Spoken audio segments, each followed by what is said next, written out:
Hello बच्चों, कैसे हैं आप? बढ़िया। पढ़ाई बढ़िया चल रही है।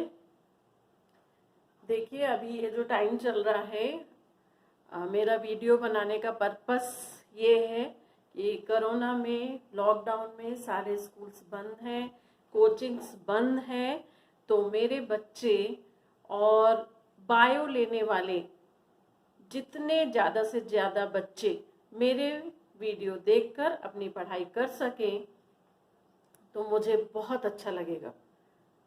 इसीलिए आप यदि वीडियो देखते हैं तो उसे शेयर करिए, लाइक करिए, सब्सक्राइब करिए और ज़्यादा से ज़्यादा लोगों तक पहुंचाइए, ताकि ऐसे बच्चे जो घर से नहीं निकल पा रहे हैं, जो ओनली एमपी बोर्ड लेवल की तैयारी कर रहे हैं, उनके पास बुक्स नहीं है या उनके पास नोट्स नहीं है, तो वो ये वीडियो देखकर समझ पाएंगे।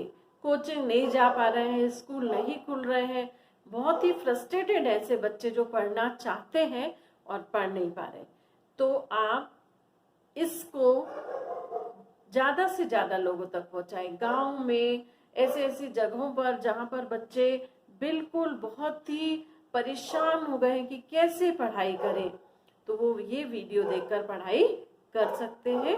आप ये वीडियो को ज़्यादा से ज़्यादा बच्चों तक पहुंचाइए, जिससे सभी को फायदा मिल सके और अच्छे से वो पढ़ाई कर सके।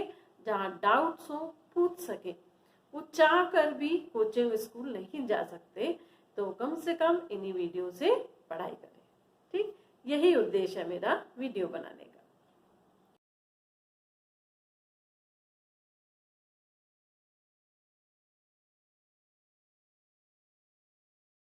तो बच्चों, कैसे हैं आप? बढ़िया। पढ़ाई बढ़िया चल रही है सबकी, बहुत मज़ेदारी से, और सब कुछ समझ में आ रहा है। जहाँ भी डाउट होंगे तो पूछना है, बिल्कुल मन में दबाकर नहीं रहना है ना? तो जो चैप्टर अपन पढ़ रहे हैं उसका नाम है ह्यूमन रिप्रोडक्शन, मानव जनन। ह्यूमन जेनाइटल सिस्टम के बारे में हम पढ़ रहे हैं। पिछले वीडियो में हमने पढ़ा मेल रिप्रोडक्टिव सिस्टम, एंड फिर उसमें अपन ने पढ़ा कि किस तरह स्पर्म्स बनते हैं, स्पर्मेटोजेनेसिस पढ़ा हमने। और उसी से रिलेट करके अब मैं आपको पढ़ाने वाली हूँ अगला जो हमारा टॉपिक है, female genital system, female reproductive system. तो जैसा कि बच्चों आपने उसमें देखा था कि जो मेल रिप्रोडक्टिव सिस्टम है उसका मेन पार्ट जहाँ पर स्पर्म्स बनते हैं वो कहाँ था? वो शरीर के बाहर था। लेकिन यहाँ पर हम जो पढ़ने वाले हैं अब फीमेल रिप्रोडक्टिव सिस्टम, इसके सारे पार्ट्स बॉडी के अंदर हैं। जहाँ पर जैसे नर जनन तंत्र में नर कोशिका मीन्स स्पर्म्स बन रहे थे, वो स्पर्म जो बन रहे थे टेस्टिस में बनते थे, टेस्टिस शरीर के बाहर थे। ठीक, तो यहाँ पर जहाँ पर मादा कोशिका फीमेल सेल बन रही है, फीमेल गैमेट बन रहा है, वो किसके अंदर बनता है? अंडाशय के अंदर। अंडाशय कहाँ है? बॉडी के अंदर। अंडाशय में अंडा बनता है और बनने के बाद वो एक नलिका रहती है, उसमें से होकर यूट्रस में आता है, गर्भाशय में आता है। तो वो नलिका भी कहाँ है? बॉडी के अंदर। गर्भाशय में आता है, गर्भाशय कहाँ है? बॉडी के अंदर। अब गर्भाशय जो है वो शरीर से बाहर कैसे खुलता है, कहाँ से खुलता है?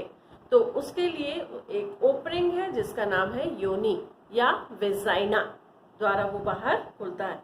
अब वेजाइना में भी दो पॉइंट्स है, एक पॉइंट जो शरीर के बाहर दिखता है और एक पॉइंट जो शरीर के अंदर है। दोनों ही ओपनिंग है।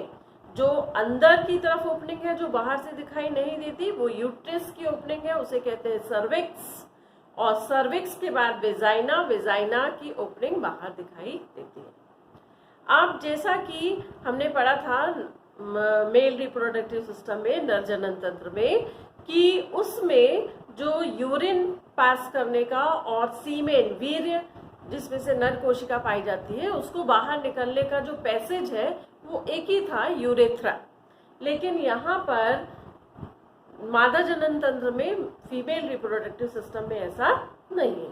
यहाँ पर कैसा है, यहाँ पर यूरिन पास करने के लिए अलग छिद्र है, और जो मेंस्ट्रुएशन के लिए या फिर आपके वेजाइनल जो यूट्रस से बेबी के बॉर्न होने के लिए जो पार्ट है, जो छिद्र है, वो योनि अलग है। दोनों पार्ट बिल्कुल ही अलग अलग है, तो एक जैसा नहीं है बिल्कुल भी। ठीक है। अब इसमें जो फीमेल रिप्रोडक्टिव सिस्टम है, इस फीमेल रिप्रोडक्टिव सिस्टम में जैसे कि मेल रिप्रोडक्टिव सिस्टम में एक बल्बो यूरेथ्रल ग्लैंड पाई जाती थी, वो बॉडी के अंदर होती थी। यहाँ पर बल्बो यूरेथ्रल ग्लैंड बाहर, जहाँ पर वेजाइना है, वहां पर पाई जाती है।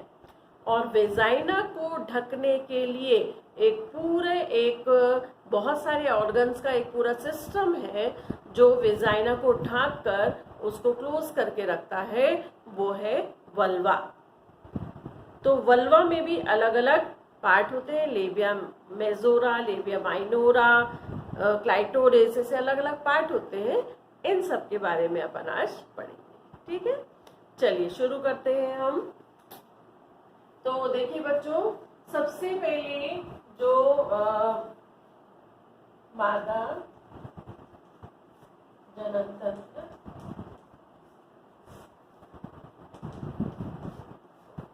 फीमेल रिप्रोडक्टिव सिस्टम,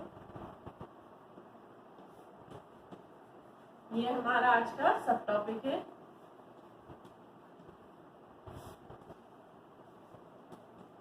मेन हमारा जो चैप्टर चल रहा है ह्यूमन रिप्रोडक्शन, हमारा ये सब टॉपिक है, आज का सब्जेक्ट है मादा जनन तंत्र। ठीक, तो सबसे पहले हम इसके पार्ट्स के बारे में देखते हैं कि सबसे पहले पार्ट्स कौन सा है। तो सबसे पहला पार्ट जिसमें कि अंडा बनता है वो है अंडाशय। और अंडा क्या होता है, मादा कोशिका होती है। फिर इसमें दूसरा भाग है अंडे को ले जाने के लिए अंडवाहिनी, ये है ओवरी, ये है ओविडक्ट, इसको फैलोपियन ट्यूब भी कहा जाता है, ये ओविडक्ट। फिर तीसरा पार्ट जो है वो है, इसमें मेन पार्ट चौक आगे, इसमें जो मेन पार्ट है इसके बाद का, वो पार्ट है जहां पर बेबी डेवलप होता है।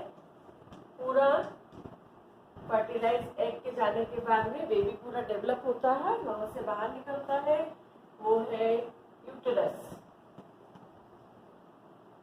ये सब मांसपेशियों से बनी हुई रचनाएं हैं। फिर अगला जो सबसे आगे आखिरी का भाग है वो है वल्वा। ठीक, अब इसके अंदर अंदर में और पार्ट्स हैं। ठीक है, तो पहले तो हम डायग्राम्स बनाते हैं। ठीक है, यहाँ पर मैं डायग्राम सबके आप लोगों के सामने इसलिए बनाती हूँ कि आप लोग भी थोड़ा सा डायग्राम कैसे बनाना है थोड़ा सा आपको समझ में आए।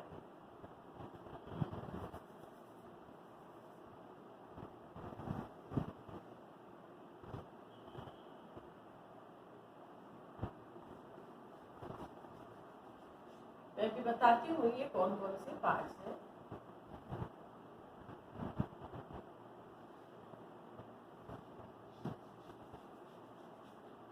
इतना देखिए, आप यहाँ पर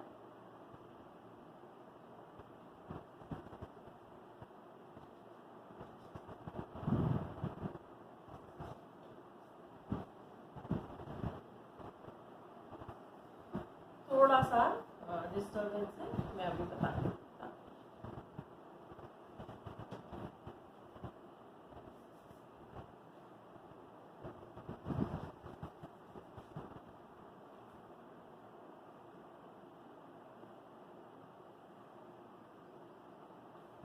यहाँ पर मैं कलर कर देती हूँ इसको। ये वाला जो पार्ट्स हमें दिखाई दे रहा है, ये पार्ट जो हमें दिखाई दे रहा है, ये हमारे मादा जनन तंत्र का सबसे इम्पोर्टेंट भाग जहाँ पर अंड कोशिका बनती है। ठीक है, पहले थोड़ा सा जनरल समझ लीजिए, फिर हम इसको अच्छे से समझते हैं। यहाँ पर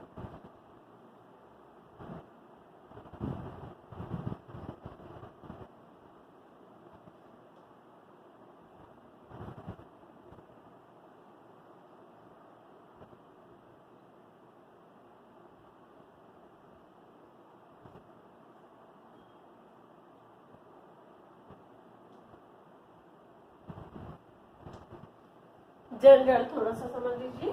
सबसे पहला ये वाला पार्ट जहाँ पर अंड कोशिका का निर्माण होता है वो है अंडाशय।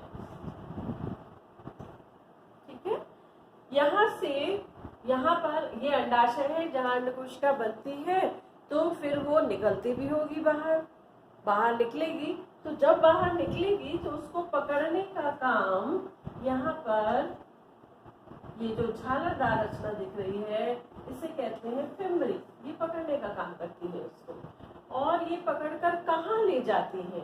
ये यहाँ पर एक भाग है जिसका नाम है इस्थमस। इस्थमस से होते हुए ये जहाँ पर लाती है, ये पूरी रचना, और ये पूरी रचना क्या कहलाती है? ओविडक्ट। हिंदी में इसको कहते हैं अंडवाहिनी, या फिर इसे फैलोपियन ट्यूब भी कहा जाता है। ये एक नलिका के समान रचना है। ठीक है, ये जो पार्ट्स हमें दिख रहा है ये पूरा बहुत मोटी सी दीवार वाला भाग ये हमें दिखाई दे रहा है।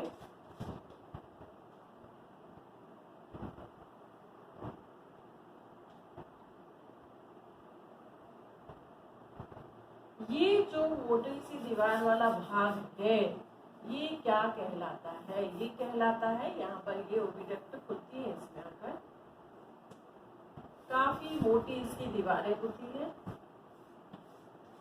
इस पूरे भाग को, ये जो नाशपाती के आकार का दिखाई दे रहा है, इस पूरे भाग को, ये पूरा टोटल भाग जो है इसे कहा जाता है गर्भाशय।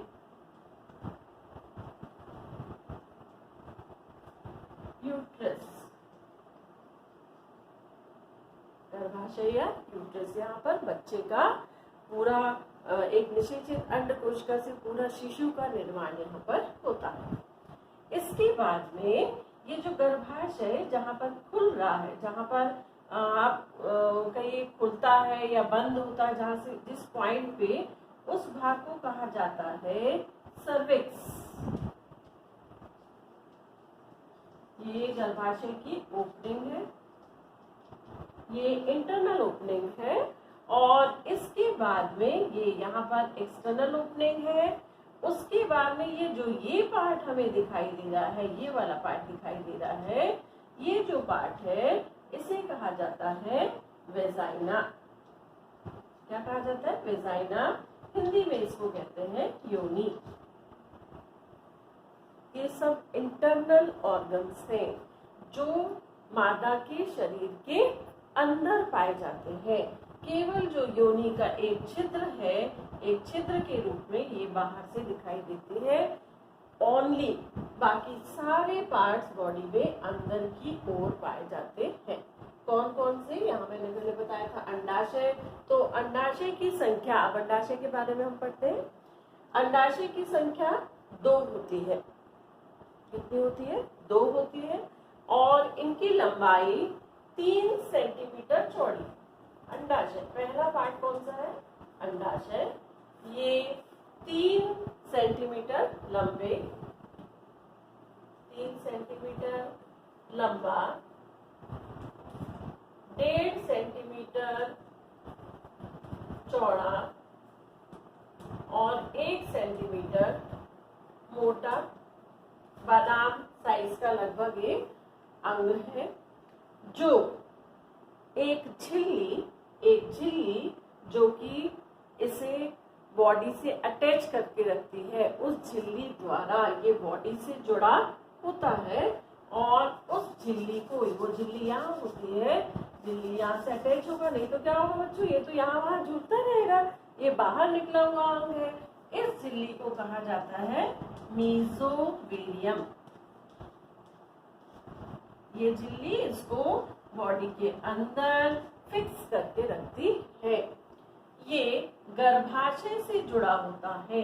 गर्भाशय से जिस हिस्से से जुड़ा होता है उसे कहा जाता है, दो भाग होते हैं उसमें, एक भाग होता है हाइलस,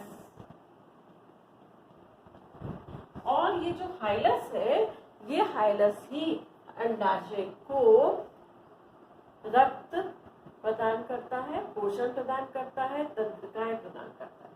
मतलब हाइलस से होकर इसमें कौन प्रवेश करता है? रक्त की नलिकाएं और तंत्रिकाएं।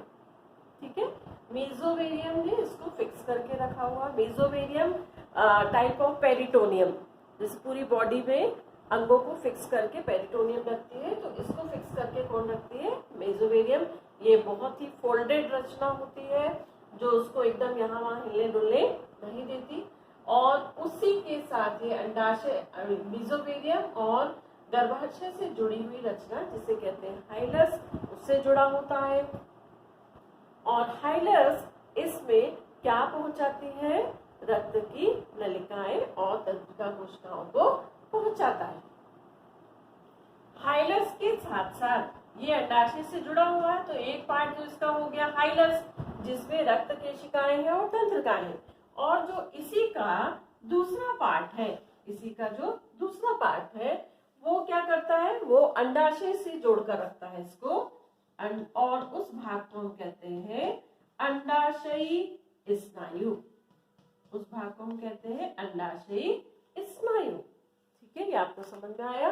अंडाशय की संख्या 2 होती है। ये 3 सेंटीमीटर लंबे, 1.5 सेंटीमीटर चौड़े और 1 सेंटीमीटर मोटे होते हैं। बादाम लाइक संरचना होती है। ये मेसोवेरियम द्वारा बॉडी से फिक्स रहते हैं। मेसोवेरियम एक बहुत ही झिल्ली नुमा फोल्डेड रचना है जो इसको जोड़कर रखती है, और दूसरी रचनाएं जो इसको और जोड़कर रखती है गर्भाशय के साथ में, मेसोवेरियम के साथ में, उसमें से एक रचना है हाइलस, जिससे होकर, उस रचना से होकर इसमें रक्त केशिकाएं और तंत्रिकाएं जाती है, और ये गर्भाशय से भी अंडाशय स्नायु द्वारा जुड़ा होता है। इसका काम क्या है? इसका काम है अंड कोशिका का निर्माण, अंड कोशिका का निर्माण, और इसके अलावा ये और क्या काम करता है? ये हार्मोन निर्माण करता है, हार्मोन बनाता है। सॉरी, कौन सा हार्मोन निर्माण करता है? Estrogen and progesterone. Estrogen and progesterone ये मेन फीमेल हार्मोन है, और इनका निर्माण अंडाशय में ही होता है। तो अंडाशय के काम क्या है? अंड कोशिका का निर्माण तो है ही, साथ में हार्मोन बनाता है, मादा हार्मोन एस्ट्रोजन एंड प्रोजेस्टेरोन का निर्माण करता है अंडाशय। ठीक है, तो अंडाशय आपको समझ में आ गया होगा। अब ये तो हमने बाहरी भाग बताया। अब अंडाशय का जो ऊपरी लेयर है, ऊपरी लेयर है, वो ऊपरी लेयर पहले घनाभ ऊतकों की बनी होती है, घनाभ एपिथेलियम की बनी होती है, और अंदर की तरफ, यानी एक जो ऊपर की गोल रचना है, अंदर की तरफ में इसमें जननिक उपकला पाई जाती है। अंदर की तरफ में क्या पाई जाती है? इसमें जननिक उपकला, जिसे हम जर्मिनल एपिथेलियम कह सकते हैं। Germinal epithelium. ठीक, बना के बताती हूँ अंदर के पार्ट्स इसके आपको।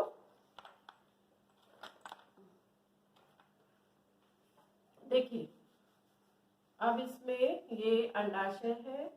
इस अंडाशय में जो इसका बाहरी पार्ट दिख रहा है, ये बाहरी पार्ट दिख रहा है, यानी बाहर की पूरी झिल्ली है, वो घनाभ उपकला ऊतक की बनी है।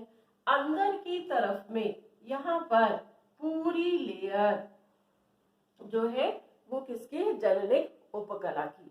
जननिक उपकला यानी जर्मिनल एपिथेलियम, जिसमें लगातार विभाजन से अंड कोशिकाओं का निर्माण होता है।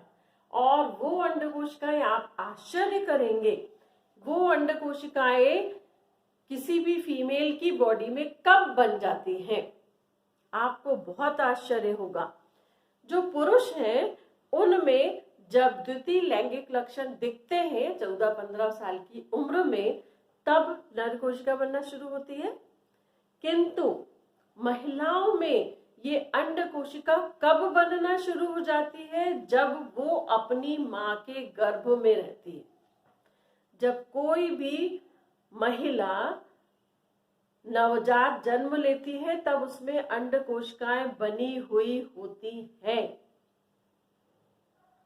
वो लगभग 2 मिलियन अंड कोशिकाओं के साथ में जन्म लेती है। तो वो बननी कब शुरू हो जाती है, जब वो अपने मां के गर्भ में, जो फीमेल भ्रूण है, जो फीमेल नवजात है, वो अपने मां के गर्भ में 5वें महीने में रहती है। 5वें महीने मतलब 20 सप्ताह की रहती है। तभी ये जो जननिक उपकला है इसमें विभाजन शुरू होकर, हालांकि वो विभाजन पूरा नहीं हो पाता, मियोसिस जो होता है वो पहली अवस्था में, प्रोफेज फर्स्ट अवस्था में आकर रुक जाता है, किंतु बहुत सारी ऐसी अंड कोशिकाएं इसमें बन जाती हैं, जिनकी संख्या लगभग 60 लाख होती है।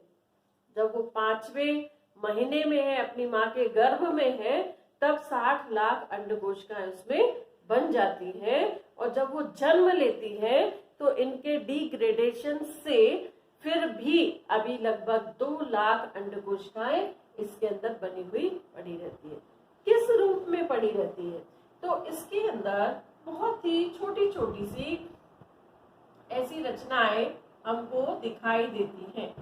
और ये इनमें से किसी किसी को मौका मिलता है अंड कोशिका बनाने का। तो जिसको मौका मिलता है वो इस तरह से धीरे धीरे इसका आकार बढ़ता जाता है, आकार बढ़ता जाता है।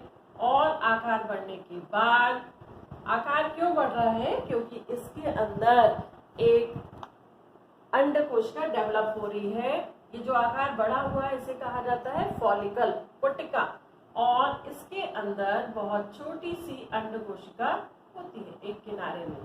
और जब वो पूर्ण, ये देखिए यहाँ से धीरे धीरे धीरे धीरे डेवलप होती हुई आ रही है, और यहाँ पर जब पूर्ण डेवलप हो जाएगी तो ये गर्भाशय की दीवार में आकर चिपक जाएगी।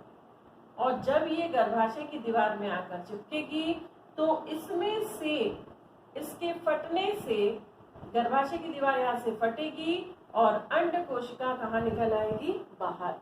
बाकी ये जो ऊपर की पूरी रचना है, जो एपिथेलियम है जिसने अंड कोशिका को ढक के रखा था, वो अंड कोशिका की कवरिंग यहीं पर रह जाएगी।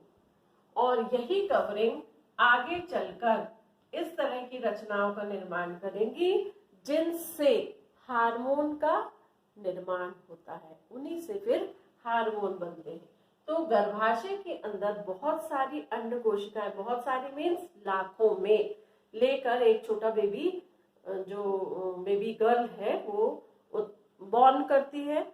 और जैसे जैसे वो बड़ी होती है तो उसके बड़े होते होते ये लाखों में जो अंड कोशिका है, इनमें से बहुत सारी डिग्रेड होते होते होते जब उसकी प्यूबर्टी यानी लैंगिक लक्षणों का समय आता है, लैंगिक लक्षण प्रकट होते हैं, उस समय इनका जो प्रोफेज फर्स्ट पे विभाजन रुक गया था, तो उसी में से किसी एक कोशिका में वो शुरू होता है तो उसे कहा जाता है प्राइमरी फॉलिकल, प्राथमिक पुटिका। और वही प्राथमिक पुटिका फिर धीरे धीरे धीरे धीरे उसके अंदर अंड कोशिका डेवलप होती है। और डेवलप होने के बाद यहाँ से बाहर निकलती है। जब अंडाशय से बाहर निकलती, अब देखिए आप ये भी ध्यान रखिए, यहाँ पर फिर मैं तुलना करूंगी कि नर जनन तंत्र में हमने पढ़ा था कि एक दिन में लगभग 2 से 3 मिलियन नर कोशिकाएं बनती है। एक दिन में 2 से 3 मिलियन नर कोशिकाएं बनती है। अब आप यहाँ ताज्जुब करेंगे, यहाँ पर जन्म के समय से ही अंड कोशिकाएं बन गई हैं, किंतु इससे महीने में केवल एक बार, पूरे एक महीने में केवल एक बार एक अंडा निकलता है। ओनली एक अंडा निकलता है यहाँ से।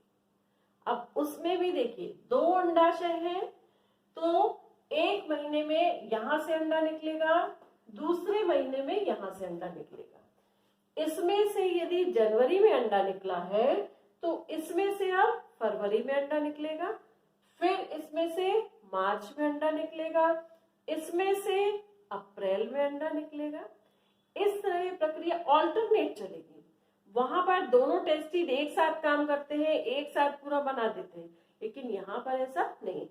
पुटिकाएं इसमें भी बनी हुई है, पुटिकाएं इसमें भी बनी हुई है, लेकिन 1 बाय 1 ऑल्टरनेट, एक बार इस अंडाशय से इस महीने में अंडा निकलेगा तो अगले महीने उसी तारीख को इस अंडाशय से अंडा निकलेगा, फिर एक महीने बाद इस अंडाशय से अंडा निकलेगा। ये ऑल्टरनेट प्रक्रिया चलती है। समझ में आ गया आपको? अब चलिए भाई, यहां से अंडा निकल गया, अंडाशय से अंडा निकल गया। अब ये अंडा कहाँ आ गया? बॉडी कैविटी में, गर्भाशयी जो गुहा है उसके बाहर आ गया ये। अब इसको कौन पकड़ेगा और गर्भाशय तक लेकर जाएगा? इसको पकड़ेगा ये जो झालर नुमा रचनाएं दिख रही हैं, जिनको मैंने नाम दिया था फिम्ब्री। ये तो देहगुही तरल में आ जाएगा अंडा, तो इसको अट्रैक्ट करके, ये बहुत लंबी लंबी झालर की समान रचनाएं होती है, अभी मैंने नहीं बनाया, वैसा नहीं बनाया क्योंकि गर्भाशय उससे ढक जाएगा। तो ये जैसे मिट्टी के तेल डालने की कीप होती है, ऐसा फैली हुई रचना होती है। ये आप मेरा हाथ देख रहे हैं, ऐसा ये बीच में से इस तरह से, और यहाँ पर बीच में एक छिद्र होता है, यानी इसमें बीच में यहाँ पर क्या होगा? एक छिद्र होगा, और उस छिद्र को ढके हुए उंगली नुमा रचनाएं कौन सी है? फिम्ब्री। ठीक है, ये आप समझ लीजिए मेरा जो हाथ है ये फेलोपियन ट्यूब है, और ये फेलोपियन ट्यूब का एंड है जहां पर फिम्ब्री है। फिम्ब्री किसके ऊपर है? अंडाशय के ऊपर है। यहाँ से अंडा निकला, अंडे को ये लेकर, यहाँ पर छिद्र है फनल टाइप बॉडी में, और यहाँ से अब ये अंडा जो है यहाँ ले लिया जाएगा और यहाँ पर पहुंच जाएगा। यहाँ से फिर ये होते होते यहाँ पहुंचेगा। ठीक है, यहाँ से मैं बोल रही हूँ, यहाँ से होते होते यहाँ पहुंचेगा। मतलब इसको कौन लेकर जा रहा है? अंडे को जो ले जा रहा है उसको बोलते हैं अंडवाहिनी। क्या बोलते हैं? अंडवाहिनी। इसे ओविडक्ट भी कहा जाता है, फेलोपियन ट्यूब। अब हम आ गए मादा जनन तंत्र के दूसरे भाग पर, जिसे अंडवाहिनी, ओविडक्ट या फेलोपियन ट्यूब कहा जाता है। ये फेलोपियन ट्यूब में भी अलग अलग भाग होते हैं। ये कितनी लंबी होती है? तो इसको मैं ये वाले हिस्से को मिटा देती हूँ, अंडाशय वाले को। अब अपन किसके बारे में लिखेंगे? फेलोपियन ट्यूब के बारे में। फेलोपियन ट्यूब या ओविडक्ट। फेलोपियन ट्यूब की लंबाई कितनी होती है? लगभग 12 सेंटीमीटर। कितनी होती है? 12 सेंटीमीटर। ये एक तरफ तो कहाँ खुलती है? गर्भाशय में, और एक तरफ कहाँ खुलती है? देह गुहा में।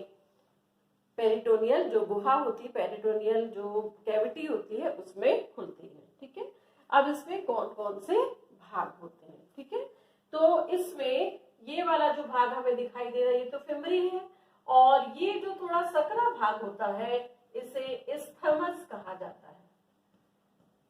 ये जो थोड़ा सा मोड़ा हुआ सकरा भाग है इसे इस्थमस कहा जाता है, और ये जो चौड़ा भाग है इसे कहा जाता है एम्पुला। क्या कहा जाता है? एम्पुला। और इस्थमस, एम्पुला, और इसके बाद ये ट्यूब होती है, और अंदर की तरफ इस ट्यूब में, ये जो ट्यूब है इसमें अंदर की तरफ भी रोम पाए जाते हैं। अंदर की तरफ क्या पाए जाते हैं? इसमें बहुत ऐसे रोम पाए जाते हैं जो लगातार गति करते रहते हैं। इसके अंदर में यहाँ पर बारीक बारीक, बहुत ही बारीक बारीक रोम पाए जाते हैं। ये रोम क्या काम करते हैं? ये इसमें पूरे में अंदर की तरफ रोम पाए जाते हैं। ये रोम लगातार गति करके ये जो अंडा फिम्बरी ने कैप्चर करके और इस फनल से अंदर किया है, इसको धीरे धीरे यहाँ से अंदर लेकर जाते हैं। अब एक बात इसमें याद रखने योग्य है, देखिए ये फिम्बरी कीपनुमा रचना, अंदर छिद्र है, अंदर में रोम है। ये अंडा जो पेरिटोनियल गुहा में आया था देहगुही तरल में, इसको फिम्बरी द्वारा अंदर किया गया। अंदर होकर ये रोमाभी उपकला द्वारा जाता है। इसके भी टाइमिंग्स हैं, ये कितने दिन में यहाँ से लेकर यहाँ पर पहुंचता है। अब अंडा कब यहाँ से निकला, यहाँ कब पहुंचा, यहाँ कब पहुंचा, ये सब पूरे डेज बिल्कुल निर्धारित होते हैं। ठीक, अब एक बात याद रखने की योग्य है कि जो निषेचन यानी फर्टिलाइजेशन है वो हमेशा फैलोपियन ट्यूब में ही होता है। फर्टिलाइजेशन की क्रिया मनुष्य में कहाँ पर होती है? फैलोपियन ट्यूब के अंदर। निषेचन दो प्रकार का होता है, अंतः निषेचन और बाह्य निषेचन। तो मनुष्य में कहाँ पर होता है? अंतः निषेचन होता है। और कहाँ पर होता है? फैलोपियन ट्यूब के अंदर। ये वो हिस्सा है, ये फैलोपियन ट्यूब का हिस्सा है जहां पर निषेचन, निषेचन मीन्स अंड कोशिका यानी मादा कोशिका और नर कोशिका यानी शुक्राणु दोनों का फ्यूज होना, मिलना जिस स्थान पर होता है उसे हम क्या कहते हैं? Fallopian tube. और स्थमक के पास में जो स्थमक वाला हिस्सा है, यहाँ पर ही इसका मिलन होता है, निर्माण होता है, निषेचन की क्रिया संपन्न होती है। ठीक है, तो हमने अंडाशय के बारे में पढ़ लिया, फैलोपियन ट्यूब के बारे में पढ़ लिया। फैलोपियन ट्यूब कहाँ खुलती है? गर्भाशय में। एक सिरा इसका गर्भाशय में खुलता है और दूसरा सिरा देहगुही तरल में खुलता है, जहां से ये अंडे को पकड़कर लाती है। अब हम मादा जनन तंत्र के तीसरे भाग में आते हैं जिसका नाम है गर्भाशय। जो गर्भाशय है ये नाशपाती के आकार का होता है। ये लगभग गर्भाशय आकार कैसा होता है? नाशपाती, नाशपाती फल होता है, नाशपाती के आकार का होता है। ये पूरा का पूरा मांसपेशी रचना का बना होता है, बहुत ताकतवर मसल्स होती है उसका बना होता है। ये लगभग 7.5 सेंटीमीटर लंबा, किसी किसी की बॉडी में 6.5 सेंटीमीटर, किसी में 7.5 सेंटीमीटर लंबा होता है। ये 5 सेंटीमीटर चौड़ा, कितना? 5 सेंटीमीटर चौड़ा और 2.5 सेंटीमीटर मोटा होता है। ये किस अवस्था में? जब इसके अंदर कोई भी भ्रूण नहीं है।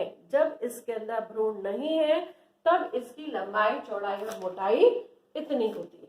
ठीक है, इसका जो वजन है वो कितना होता है? 30 ग्राम, लगभग 30 से 40 ग्राम इसका वजन होता है। ये तो हो गई सामान्य सी जानकारी किसके बारे में? यूट्रस के बारे में। अब आप देखिए ये यूट्रस की दीवार मैंने काफी मोटी बनाई है, तो इसकी जो मोटाई है, दीवार की मोटाई है, दीवार भी 2.5 सेंटीमीटर मोटी होती है।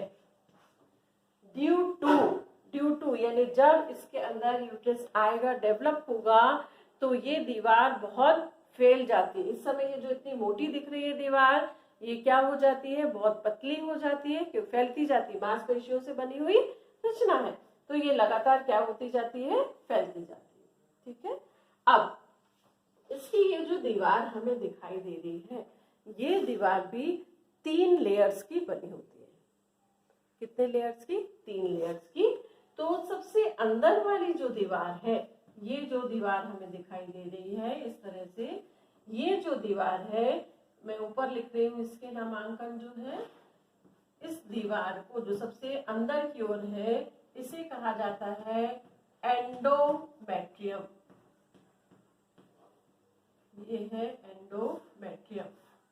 ठीक, फिर बीच की ये जो दीवार दिख रही है, इस बीच की दीवार को कहा जाता है मायोमेट्रियम। ये बहुत मोटी होती है, इसमें बहुत ज्यादा मसल्स पाए जाते हैं और ये ही दीवार गर्भ जब धारण होता है तो ये बहुत ही फैल जाती है। और सबसे बाहर की जो दीवार है, ये सबसे बाहर की दीवार को कहा जाता है पेरीमेट्रियम। सबसे बाहर की दीवार को कहा जाता है पेरीमेट्रियम।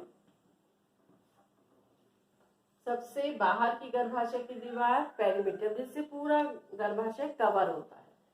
फिर उसको जो कवरिंग है उसको यदि हटाए तो हमें जो बहुत मोटी वॉल मिलेगी वो है मायोमेट्रियम।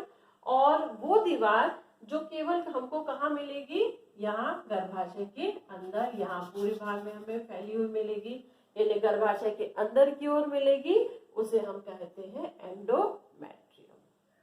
ठीक है। अब गर्भाशय में भी अलग अलग भाग होते हैं। ये आपको दिख रहा है बहुत चौड़ा भाग है, ये चौड़ा है थोड़ा, फिर ये सकरा हो गया है। तो गर्भाशय को भी उनके स्थान के आधार पर अलग अलग नाम दिए गए हैं। जो सबसे ऊपर का भाग जहां पर ये फेलोपियन ट्यूब आकर खुल रही है, इस भाग को कहा जाता है फंडस।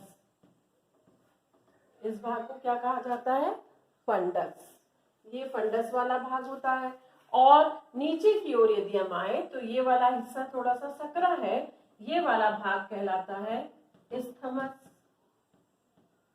और इस्थमस से और नीचे आएंगे तो ये वाला जो भाग, जो इसकी ओपनिंग है, इसे कहा जाता है सर्विक्स। इसे कहा जाता है सर्विक्स। सर्विक्स में भी एक इंटरनल ओपनिंग होती है, बाहरी ओपनिंग होती है। और ये जो सर्विक्स की बाहरी ओपनिंग है, ये जहां पर खुलती है उस हिस्से को, ये वाला जो हिस्सा है, इसे कहा जाता है वेजाइना। क्या कहा जाता है, वेजाइना। ये एक तरह से यूट्रस की ओपनिंग है बाहर की ओर, वेजाइना योनि, जिसमें बहुत ही उभरे हुए फोल्ड्स पाए जाते हैं, मांसपेशियों के बने हुए फोल्ड्स पाए जाते हैं। और वो फोल्ड्स जो है, जिस समय किसी बेबी का बर्थ होता है तो वेजाइना को फैलाने का काम करते हैं। वेजाइना, क्योंकि बेबी यहाँ से जब बॉर्न होता है तो उसका सिर यहाँ पर से सबसे पहले निकलता है, तब वेजाइना को फैलाकर सिर जितना बड़ा करने का काम ये फोल्ड्स करते हैं, तब ये खिंच जाते हैं, बड़ा हो जाता है और यहाँ से बेबी बॉर्न होता है। ठीक है। तो ये हमने लगभग जो आंतरिक पार्ट्स थे इनके बारे में पढ़ लिया। फिर से यूट्रस के बारे में एक बार। यूट्रस जो है, ये इसे गर्भाशय भी कहा जाता है, वॉम भी कहा जाता है। यहाँ पर शिशु बनता है, निषेचन तो यहाँ हो जाता है, यहाँ शिशु बनता है। और ये 7.5 सेंटीमीटर लगभग लंबा, 5 सेंटीमीटर चौड़ा, 2.5 सेंटीमीटर मोटा और 30 से 40 ग्राम वजन का होता है। इसकी ये जो दीवार है, इसकी चारों तरफ जो दीवार है वो 2.5 सेंटीमीटर मोटी होती है। पहले ये देखिए इतना छोटा आकार का है, जैसे जैसे शिशु इसमें बढ़ता है 2.5 से लेके लगभग 3.5-4 किलो के बेबी जो है ये यहाँ पर बनते हैं। और कई बार तो अभी अभी न्यूज में आया कि एक माँ ने 9 बच्चों को एक साथ जन्म दिया। आप सोच सकते हैं कि ये यूट्रस की दीवार कितनी फैल जाती है। तो ये बहुत ही मोटी होती है, मांसपेशियों से बनी हुई होती है। और यूट्रस की दीवार में 3 लेयर्स होती हैं। एक तो सबसे बाहरी लेयर जो उसको कवर करके रखती है, जो बॉडी के देह गुहा के टच में रहती है, पेरीमेट्रियम।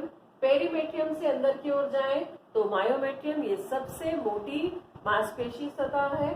और उसके अंदर जाए जहां पर जो शिशु की टच में रहती है, जहां पर बच्चा बनता है वहां पर टच में रहती है, उसे कहते हैं एंडोमेट्रियम। गर्भाशय में जो सबसे चौड़ा भाग है, जहां पर फेलोपियन ट्यूब्स आकर खुलती है, उसे फंडस कहा जाता है। नीचे की ओर जो सकरा भाग है उसे इस्थमस कहा जाता है। यूट्रस जहां से बाहर की ओर खुलता है उसे सर्विक्स कहा जाता है। और सर्विक्स की 2 ओपनिंग होती है, इंटरनल ओपनिंग है, एक्सटर्नल ओपनिंग। सर्विक्स जहां पर एंड करती है वहां पर एक नलिका के आकार का सर्विक्स से थोड़ा सा चौड़ा भाग होता है, जिसे वेजाइना या योनि कहते हैं। योनि में अंदर फोल्ड्स पाए जाते हैं और ये जो मेल से स्पर्म्स को ग्रहण सीमेन को ग्रहण करने का काम भी करती है। सीमेन को ग्रहण करके ये सर्विक्स से यूट्रस के अंदर पहुंचाती है, उसको स्टोर भी करके रखती है। तो ये वेजाइना है जहां पर मेल के यूरेथ्रा द्वारा अपना सीमेन छोड़ा जाता है और ये इसकी जो ओपनिंग है उसे वेजाइनल ओपनिंग कहा जाता है। ठीक है, तो ये हमारा हो गया मादा जनन तंत्र। अब ये तो इंटरनल ऑर्गन्स थे। अब बाहरी जो ऑर्गन्स है उनके बारे में हम थोड़ा सा देख लेते हैं, उनको मैं अलग से यहाँ पर लिखूंगी। तो यहाँ पर आप देखिए जो ये वेजाइनल पार्ट है, जो वेजाइना है, मैंने बताया आपको कि फीमेल में यूरिनल जो ओपनिंग है और जो वेजाइनल ओपनिंग है दोनों अलग अलग होती है, लेकिन बहुत ही पास पास में होती है। जो इस एनस होता है उसके भी बिल्कुल पास में ही होती है, एक दूसरे से थोड़ी थोड़ी दूरी पर ही पाई जाती है। तो जो वेजाइनल ओपनिंग है और जो यूरिनल ओपनिंग है दोनों को कवर करने के लिए, ढकने के लिए जो पूरा भाग है उसे कहा जाता है वल्वा। और वल्वा में कौन कौन से पार्ट होते हैं? पूरा जो वल्वा है उसमें जो आप समझ लीजिए जो ये वेजाइना जहां अंदर की तरफ है इस और ये सर्विक्स जहां पर अंदर की तरफ है, वहां बाहर जो पार्ट बॉडी में दिखता है चौड़ा चपटा भाग, वहां वसी ऊतक पाए जाते हैं। उसे जो वो वाला भाग है उसे कहा जाता है प्यूबिस। उसे कहा जाता है प्यूबिस। यहाँ पर बाहर की तरफ से देखें तो बहुत घने बाल उनमें पाए जाते हैं और नीचे की ओर यदि हम जाएं, एनस की तरफ जाएं प्यूबिस से, तो हमें अलग अलग ओष्ठ के आकार की त्वची फोल्ड्स होते हैं, ओठ के आकार के, और वैसे 3 प्रकार के फोल्ड पाए जाते हैं जो उनको अलग अलग नाम दिया गया है, जिसमें एक है, पहला है वल्वा में, वल्वा के पार्ट में लिख रही हूँ लेबिया, ये वल्वा, लेबिया मेजोरा, ये बड़े ओष्ठ होते हैं जिसने दोनों ही यानी यूरिनल पार्ट और वेजाइनल पार्ट दोनों को ही ये ढक कर रखते हैं। इनमें बाल पाए जाते हैं, इनमें रोम पाए जाते हैं और इनमें तेल ग्रंथियां भी पाई जाती हैं। इनमें तेल व रोम ग्रंथियां पाई जाती हैं जो यूरिनल पार्ट और वेजाइनल पार्ट को ढक कर रखता है, लेबिया मेजोरा। फिर दूसरा जो पार्ट है वो है लेबिया माइनोरा, सबसे बाहर की ओर। देखिए ये यदि यूरिनल पार्ट है, ये वेजाइनल पार्ट है, यहाँ पर मैं बना देती हूँ, ये यूरिनल पार्ट है, ये वेजाइनल पार्ट है। तो इसको पूरी तरह से ऐसे ढांक कर जो रखता है सबसे बड़ा ओष्ठ लेबिया मेजोरा। फिर अंदर की ओर और भी छोटे ओष्ठ होते हैं जिन्हें कहा जाता है लेबिया माइनोरा। ये थोड़े छोटे फोल्ड होते हैं और ये जो लेबिया माइनोरा है इसमें अब रोम ग्रंथियां नहीं होती, ओनली इसमें तेल ग्रंथियां होती है। इसमें केवल क्या होती है? तेल ग्रंथि, जो वेजाइना वाले पार्ट को ऑयलिंग जैसा करके रखते हैं। और इसमें नीचे की ओर इसके अंदर और जो फोल्ड्स होते हैं ये फोल्ड्स वेस्टिब्यूल कहलाते हैं। क्या कहलाते हैं? वेस्टिब्यूल। और वेस्टिब्यूल जो है, वेस्टिब्यूल में 2 नलिकाओं की ओपनिंग होती है जिन्हें कहा जाता है बार्थोलिन ग्रंथियां।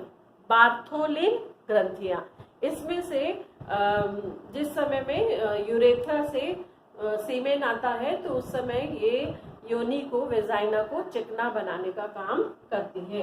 वेस्टिब्यूल में कौन सी ग्रंथियां आकर खुलती हैं? बार्थोलिन की ग्रंथियां।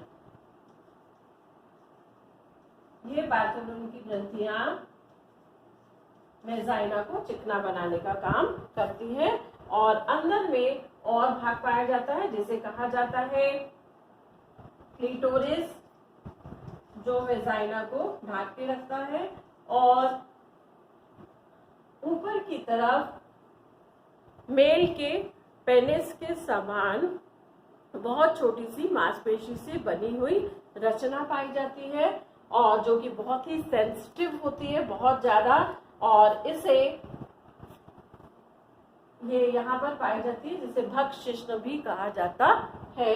और वो जिस समय यूरेथ्रा, मेल यूरेथ्रा जब सीमेन को ये जाइना में लेकर आता है, डालता है, तो उस समय ये जो वेजाइना है उसको ज़्यादा एक्टिव कर देती है ताकि वो सीमेन को ग्रहण कर पाए। ठीक है, तो बच्चों आज हमने पढ़ लिया फीमेल जेनाइटल सिस्टम। मुझे लगता है आपको समझ में आ गया होगा और ये बहुत ज़रूरी है कि आपको समझ में आए। जहाँ पर भी आपको डाउट्स हो तो आप मुझसे पूछ सकते हैं। ये पूरा डायग्राम कैसे बनाना है आपको ये भी समझ में आ गया होगा। मेन जो पॉइंट्स हैं वो भी आपको मालूम होने, दिमाग के अंदर में क्लियर होना चाहिए कि कहाँ अंडा बना, उसको किसने लिया, कहाँ पर लेकर गया, फर्टिलाइजेशन कहाँ पर होता है और कहाँ पर से होकर ये यूट्रस में आता है। यदि फर्टिलाइजेशन नहीं हुआ तो फिर ये अंडा यहाँ पर आएगा और मेंस्ट्रुएशन साइकिल के समय में ये अंदर की एंडोमेट्रियम को लेकर बाहर निकल जाएगा। वो हम नेक्स्ट जो हमारा वीडियो होगा उसमें हम पढ़ेंगे कि क्या क्या होता है मेंस्ट्रुएशन साइकिल में। ठीक है, तो अभी अपन यहाँ पर बंद करते हैं फीमेल जेनाइटल सिस्टम। आप बहुत ध्यान से इसको देखिए, पढ़िए और जहाँ डाउट्स हो तो मुझसे पूछिए। चलिए आज के प्रश्न। तो आज का पहला प्रश्न है कि मादा जनन तंत्र में अंडे का निर्माण किस अंग में होता है। दूसरा प्रश्न, अंडाशय में अंड कोशिकाओं का निर्माण कब शुरू हो जाता है। तीसरा, मादा शिशु के जन्म के समय उसमें कितनी अंड कोशिकाएं बनी हुई पड़ी रहती हैं। फिर चौथा प्रश्न, गर्भाशय की सबसे आंतरिक दीवार का नाम बताइए। और अंतिम प्रश्न है, गर्भाशय की ओपनिंग का नाम बताइए। ठीक, ओके, पढ़ते रहिए, ज्ञान को प्राप्त करते रहिए। अंकों के लिए नहीं, ज्ञान के लिए, समझने के लिए पढ़िए, क्योंकि जो आप पढ़ रहे हैं वो है और आप उसको देख सकते हैं, आप उसको जान सकते हैं। ठीक है।